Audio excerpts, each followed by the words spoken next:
বিভিন্ন এলাকার অগণিত আসামিকে আদালতে হাজির করা হচ্ছে। পরিস্থিতি এমন যে নাওয়া খাওয়ার সময় পাচ্ছেন না আইনজীবীরা। সব মিলিয়ে সকাল থেকে রাত অবধি চলছে আদালতের কার্যক্রম। প্রত্যেক দিন প্রায় 1000, 1200, 700 করে আসামি আদালতে পাঠাচ্ছে। অনেকে ওকালতনামা নিতে পারছে না। খুবই ব্যস্ততা বেড়ে গেছে। এখন আইনজীবীরা আসলে দুপুরের লাঞ্চটাও ঠিকঠাক টাইম অনুযায়ী করতে পারছে না। আইনজীবীরা বলছেন, সাধারণত রাজনৈতিক দলের নেতাকর্মীদের বিরুদ্ধে মামলা হতে দেখেন তারা।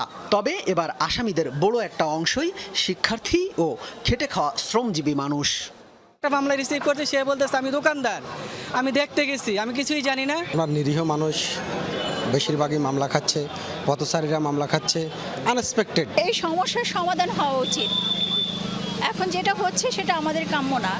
এমন অবস্থা থেকে উত্তরণে সরকারকে দ্রুত পদক্ষেপ নেয়ার আহ্বান জানান আইনজীবীরা।